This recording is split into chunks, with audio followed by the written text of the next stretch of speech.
Hello, I'm Rita Santamaria. I'm the owner, founder of Champions School of Real Estate.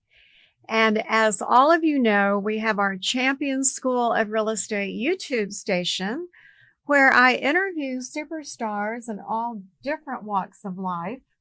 And as well, our podcast, Real Estate Superstars Today. And that's on Spotify, it's on iHeartRadio, it's on Google, it's on Alexa. And the interview today, you're going to get so much out of. There are things you might want to come back to. And that being said, go to the Champions YouTube station and or our Spotify podcast station, Real Estate Superstars Today. So I went a little different direction than you all are accustomed to. I invited a wonderful new author to come in today, and Jose Berlanga is our special guest today because he is just really, really close to launching his wonderful new book that we all can use by reading The Business of Home Building. And I'm going to repeat it one more time because you can find it soon on Amazon. It's called The Business of Home Building. Welcome, Jose. Thank you so much, Rita. It's an honor to be here. Thank you so much for the invitation. By the way, we're all proud of your business here in Houston. You are Thank a you. legend in the real estate You're industry. too kind. And it's wonderful to be here. Thank you so much. I appreciate that. When I got your email, I want to say over the holidays, and you told me that you had written this wonderful book on home building. Mm-hmm. And I went through the manuscript and thought there are so many chapters in this book that would benefit. First of all, I want to say the obvious being someone that wants to go into the home building business. Yes. But for me, reading it, I thought every agent should really read this with all these different chapters on like setting up your company, the financial management, market conditions, trends, the whole foundation of any kind of entrepreneur's business is really in this book, while at the same time you're learning how you, a successful builder, has managed to be the success that you are. So what was your purpose in writing it? Well, so many purposes that, and by the way, you are correct. There's a little bit of everything in this book. It's more about entrepreneurship, obviously focused in the business of building homes. I wanted to not write about how to build a home. I felt that there was enough information out there, so much information, as a matter of fact, in the world of design, decor, in construction, the technical aspects. We have television shows, we have magazines, we have videos, we have YouTube channels, you name it. We have so much out there, but there was so little out there available on the business side on how to start, how to build. So my concept was, how do you build the business that builds the homes? Not how do you build a home, but how do you build the business itself? Side. Correct. So, and with my entrepreneurship background, my love of starting businesses, building businesses, it made sense to really talk about a subject that perhaps is not so fun and tell it in a fun story type of way. So it's a combination of some of my anecdotes, some of my experiences, some of the things that I've gone through in this business, the challenges, some of the fun and difficult things that this business represents. And little by little, it started coming together. But the purpose was really to start compiling, putting together all of these thoughts of what this business represents from A to Z, from the beginning, and not only to explain bluntly some of the amazing things that it brings, but also some of the difficult parts and some of the things that a lot of people don't think about when they get in the business. Like what? What are some of those things? Well, sometimes we believe that this business is more technical in that it might be enough for me to know how to build a house or to have good taste or to know more or less what type of designs I like and putting together some of the pieces without really understanding that there are many other factors that are related to the business in structuring your company in all of the sequence of events where something could potentially go wrong. The book is it's meant to help you think of things that, although they're somewhat simple, perhaps, it'll help you think of them. Go, oh, I didn't think of that. Let me plan for it. Let me prevent. Let me forecast for a series of things that are necessary. A lot of things can go wrong if you don't plan this business properly.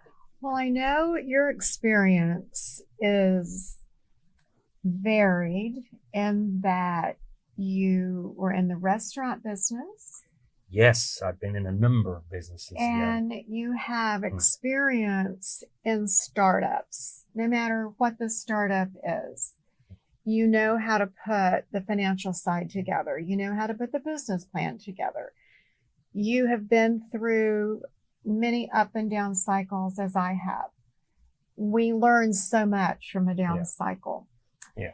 And there are parts in this book that I think, especially for new people in the business that have never really seen a bad time, it's good for them to understand you need to prepare for the bad as well as the good. And I want everyone watching and listening to know this gentleman has been one of those incredible builders that changed the landscape of certain developments. Yes. The heights. Being the first one. Inside the loop. Neighborhoods that were transitioning. And you came in with your beautiful designs and took lots that weren't so large and managed to put very nice homes on them. I know you're continuing to do that now in the Spring Branch area. So he has all this experience in being an entrepreneur and taking those big leaps of faith. So I'm going to ask you a basic question. People watching you right now are thinking, wow, how do you not have fear going into this new career that they're going into and you went into? How do you deal with fear, the fear factor? Well, I often think of the fear that I would feel years from now if I don't try it. So I reverse that process. I want you to state that again. That's amazing. I often don't want to regret one day not having attempted things that may appear difficult right now. And they are difficult. Every business, you very well know the risks and the gambles and the difficulties and the sleepless nights of starting and building a business. But it also brings a lot of rewards. It really does. I've been an entrepreneur since I can remember. I've had many difficult moments, and it's a business that is brings a lot of uncertainty.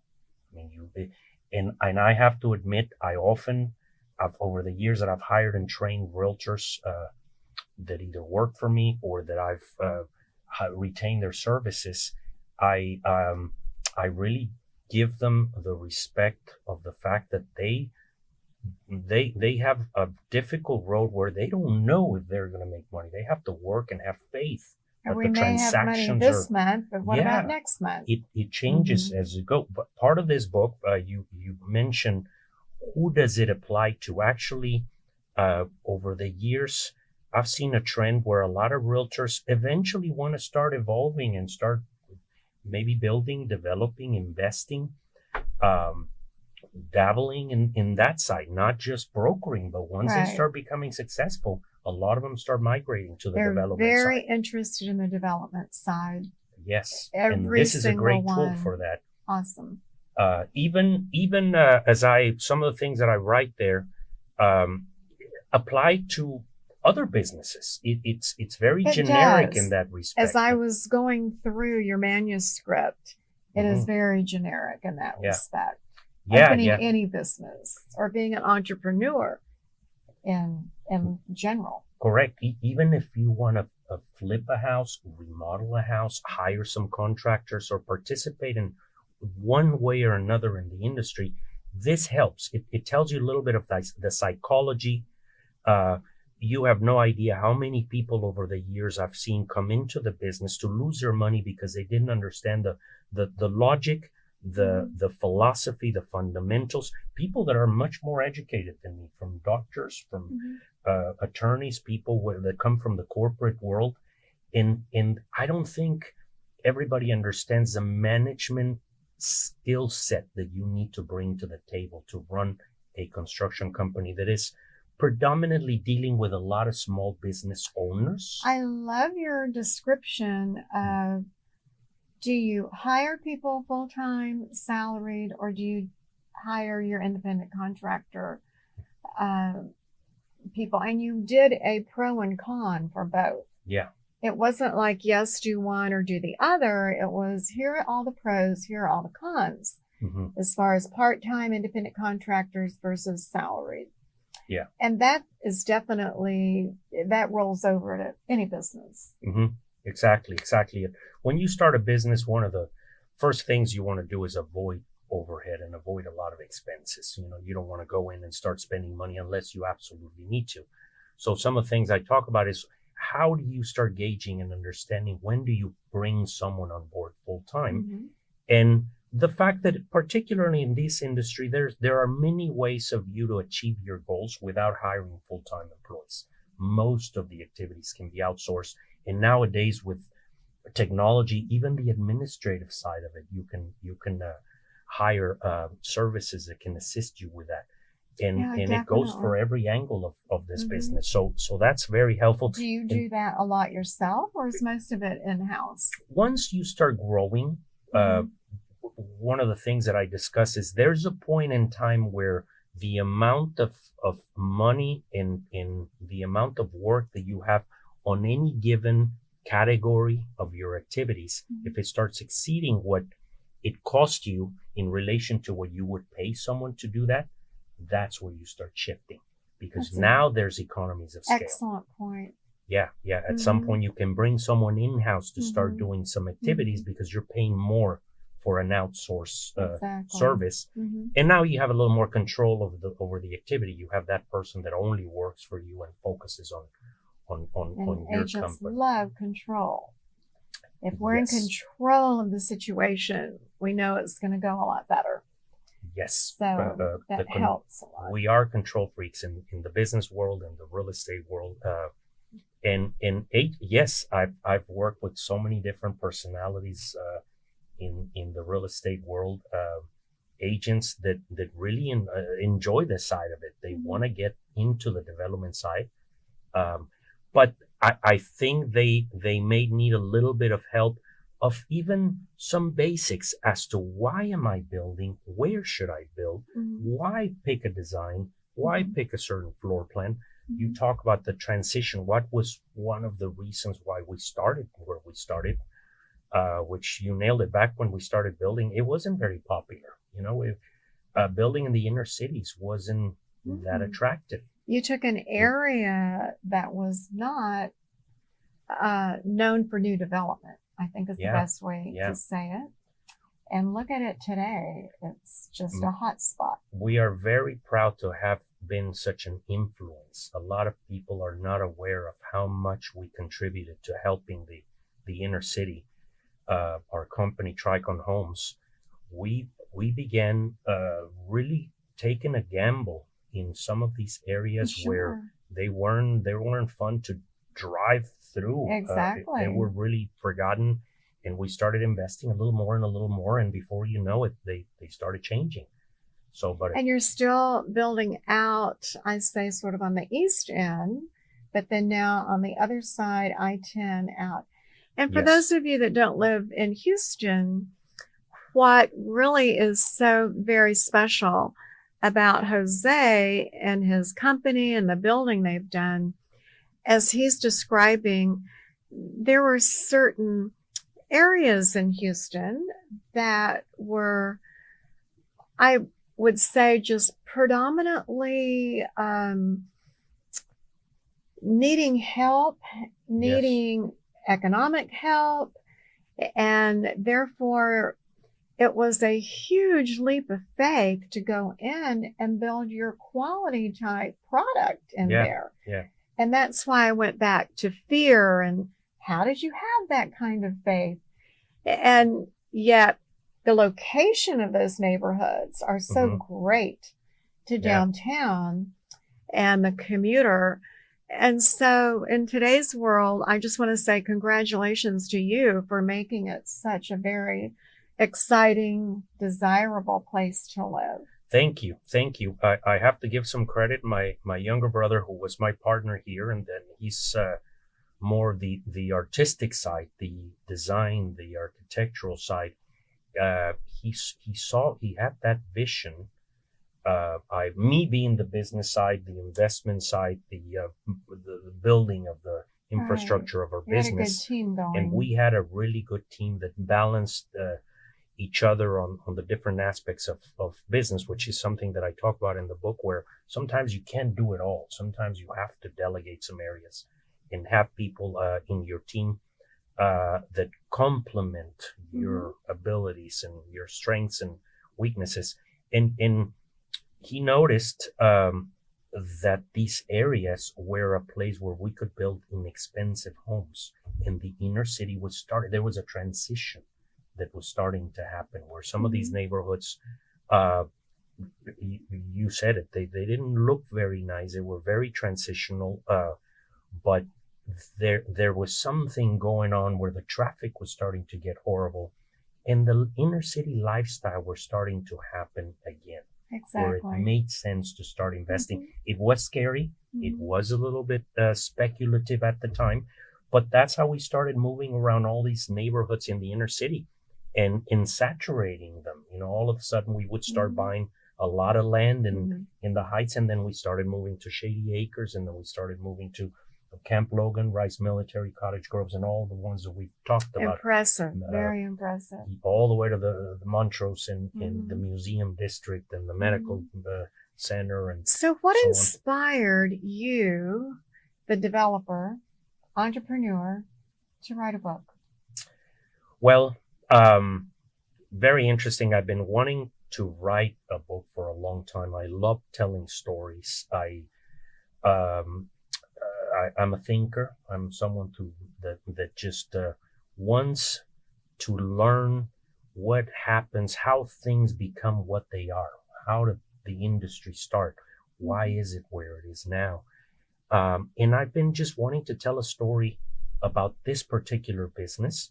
I've been in it for so long that I thought it's time for me to transition a little bit and start putting some of my thoughts on paper, start passing on some of that information, some of that knowledge to other people that might. Good for you. That Passing might on need the it. knowledge, yes. Yes.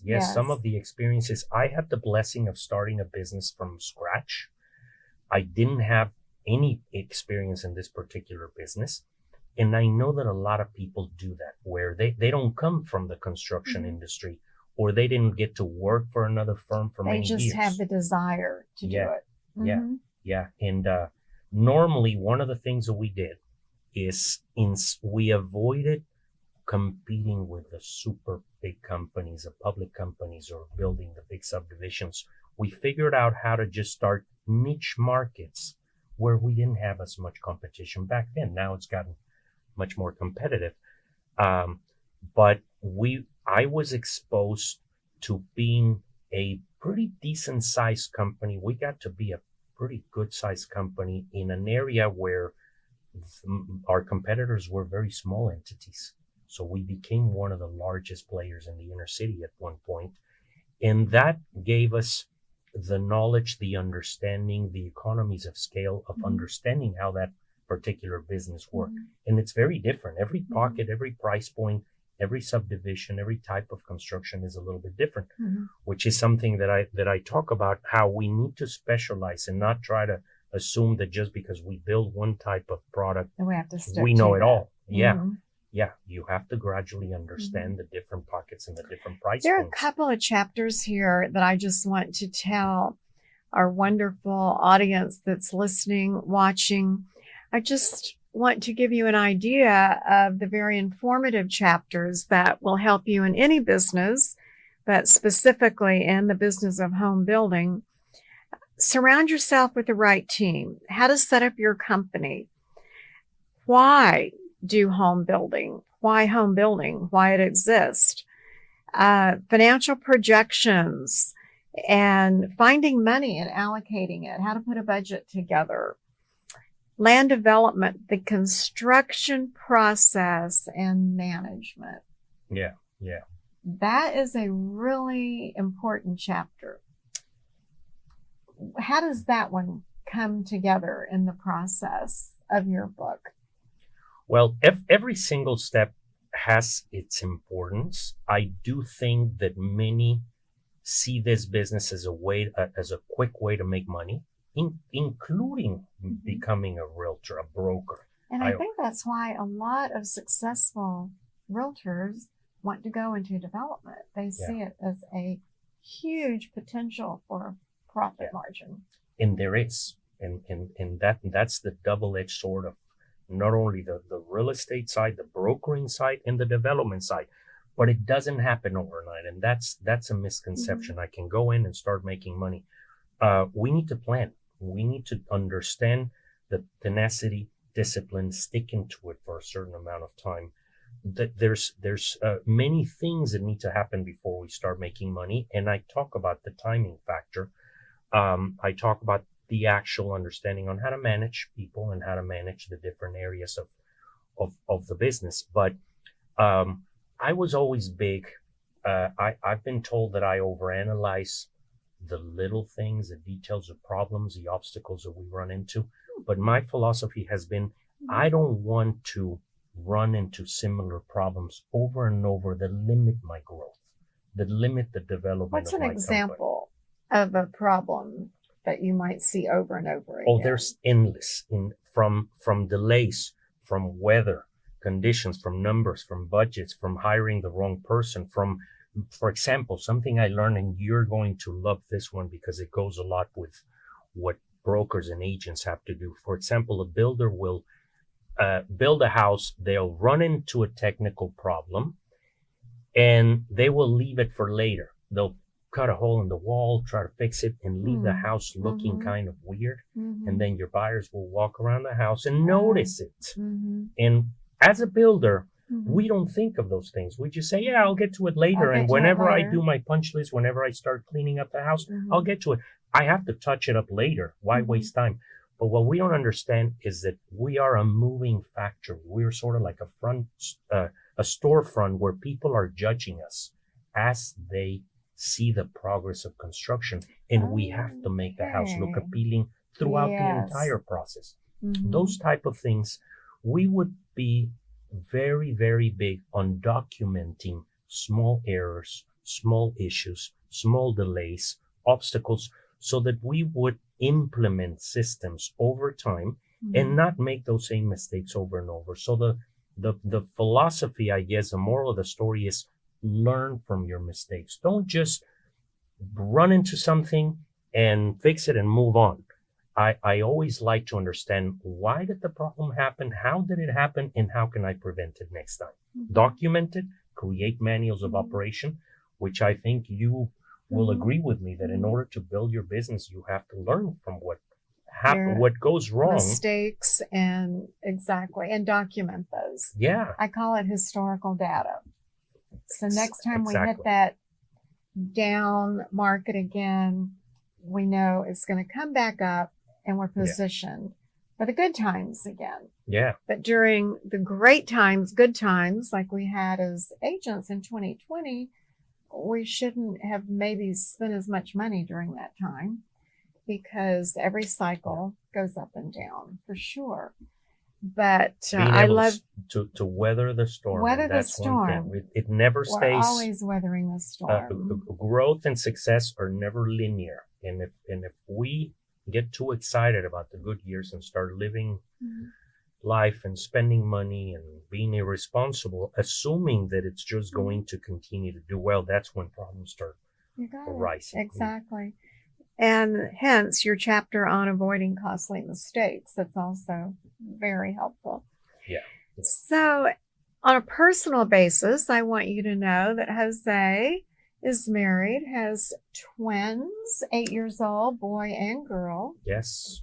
And when I was talking with him about his life and what he's going to do maybe next after this book, he was saying, well, part of writing, and correct me if I'm wrong, but part of the writing has to do with you'd like to maybe stop and smell the roses a little bit more. Yeah.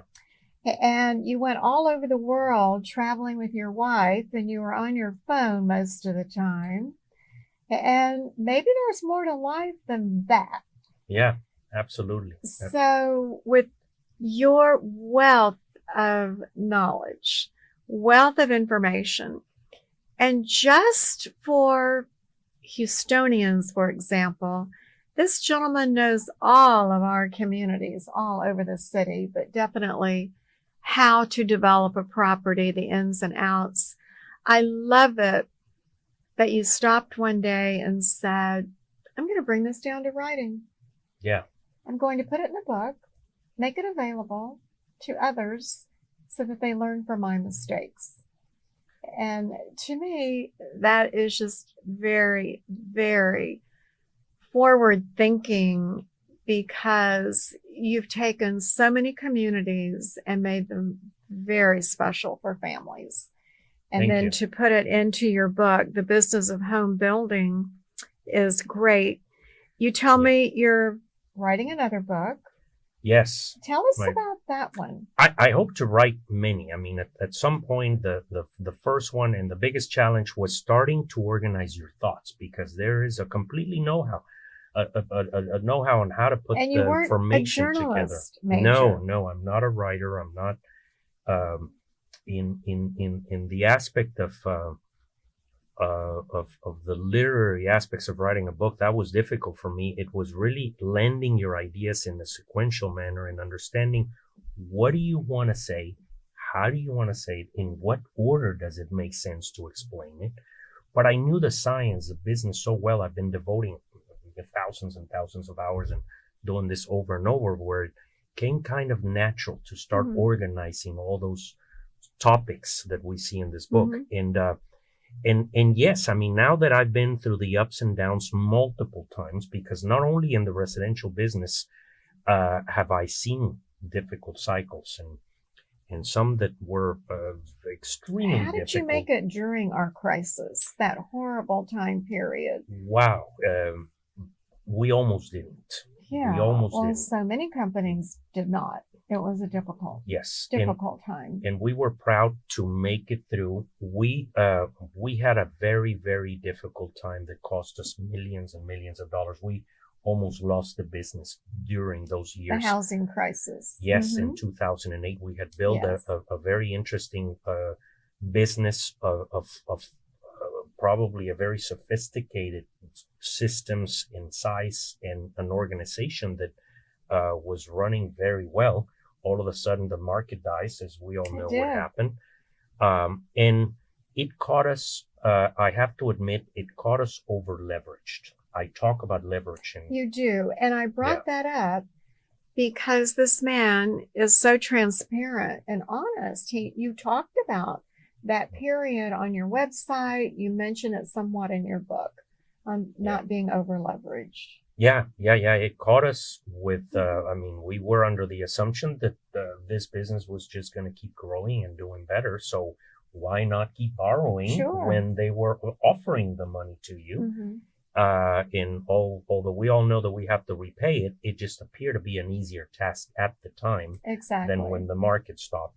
I talk about the difference between leveraging a home versus leveraging land, and leveraging to what different levels and why, and how to sustain them and how to have the reserves to manage them and to sustain them in the event that something slows down. But it was difficult. It was one day at a time where... Sustainability is really a huge word that if you can understand how to do that process, you'll be good the rest of your career. Yes. Always being ready for the so-called in the old days rainy day. Yeah. Mm-hmm. And if you think proactively from the early stages of your business and you financially plan for those difficult times even before they show up, you have a much better chance of making it through. Most of us not only don't have the means to really have to save and put money aside for a rainy day, but once we start making it, we don't think about it. We get too excited about what's going on and how great things are going. And that's part your books are very cautionary in that mode, which I appreciate as well. Yeah. So, Dirt Rich. That's my it's next book. Philosophical, you said. A little deeper. And I really want to, I'm going through this. We talked about reinventing ourselves. I keep doing that. We have to at some point. I just talked about that at my teachers meeting Friday, that by reinventing yourself and finding something new and different, whatever it is, a new hobby, a new business, just something different, it actually keeps you younger and certainly keeps your brain in better shape. Absolutely. So you're reinventing yourself. I love that. And I think we should all practice it. I come from the school of having to work, discipline, effort, making a living, supporting yourself, supporting your family. I don't come from the era of finding what you like, finding what you're good at. That didn't even exist when I was growing up. That wasn't a question. Hard. Yeah. How are you going to support yourself? How are you going to support your family? How are you going to become successful? The question, what am I good at?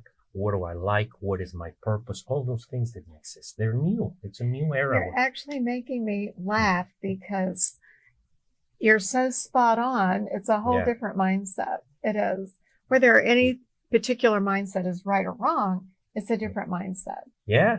And now I'm finding out. At some point you couldn't because you're running your business. Now you have a family. Now you have responsibilities and you have to stick to those and do the right thing. But as you can, I'm also big on planting something while you're operating. I often see people having unrealistic expectations of the future. They want to do better. They want to make more money. They want to be more successful, but they're not putting the time and the effort and working double shifts. And so when I'm on my spare time, I do these kinds of things. I start evaluating, okay, what do I have to do? What are my responsibilities? And then separate them from where do I want to go? What do I like? What do I enjoy? And start investing my spare time. This is how this came about. That's excellent. And I want to make sure our students don't miss that. Basically, you said over here is what I must do. I would say basically to pay the bills, keep everything going, and be a responsible person on that monetary side. And yet over here, what do I want to do to improve me and make me a happier person, a more fulfilled person? Correct. Yes. Is that what you're saying? Exactly. I began to understand this concept that I have been working very hard for many years without even attempting to understand why I'm doing it or is it making me happy or not. You were just doing it. Yeah. It was just very robotic in it to a certain extent where, yes, you're becoming successful, you're making money, you're growing your business, but you really don't know if it's making you happy or if it's fulfilling you to a certain extent. And over the years, as you start getting older, and now you start learning from other people, as long as you stay open-minded and try to understand that this is a journey where eventually you can transition into other things. And now that I'm more diversified in my businesses and we've been through all those experiences, I can start devoting a little more time to understanding what it is that I like. And this just happened to be very, very entertaining for me. But you're still building. Yes. I think real estate will always remain in my blood and my activities and my investments and portfolio is heavily on the real estate side, and I keep it that way. It's what I understand and it's what I like. But I also want to start doing other things that are just as fun and interesting that I never gave them much time to think about. And that what you discuss the next book, I intend to continue to do this now that Well, I absolutely know you will do it, because to take this in depth, the business of home building, how to start and operate a residential construction company. Yeah. To take that book and build it the way you did by each chapter, it's excellent. It took a lot of focus to put it in the design that you did, the step-by-step approach. Yeah. And I congratulate you on that.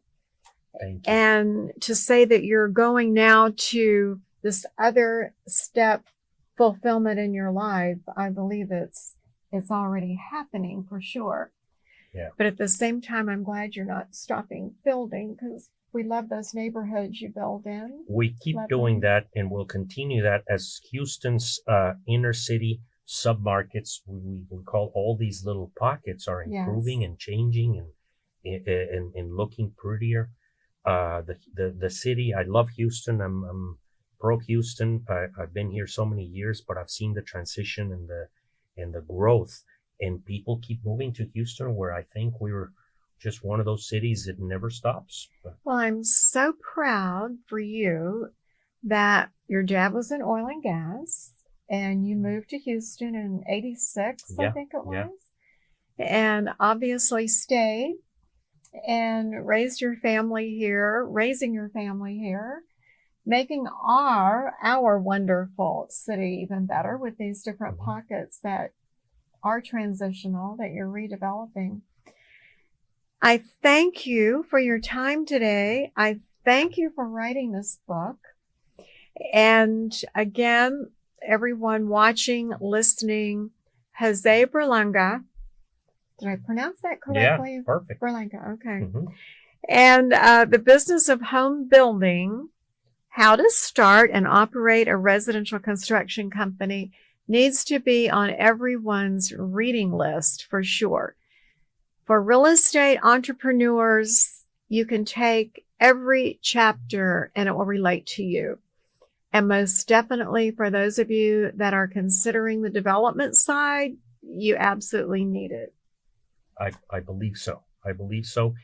And new entrepreneurs, people who would like to just understand a little bit of the general idea on how to put a business together and what are some of the concepts that entail putting a business together. This offers a lot of information. It is in this book, and you can find it on Amazon, and you can go to joseberlanga.com or joseberlanga.com/books and get it right off your website. Yes. And if not, it'll direct you to wherever. Amazon. Yes. Perfect. It's being sold. Well, thank you, sir. Rita. It's been a pleasure visiting with you. Likewise. Pleasure's mine. What a professional gentleman doing all such good things for our city. Thank you. Likewise. Thank you so much. And hope to see you again with the next book. You will, for sure. Thank you for your business. Without your business, Champions School of Real Estate does not have one. So thank you for choosing to be a champion. Thanks again, Jose. Thank you, Rita. Pleasure.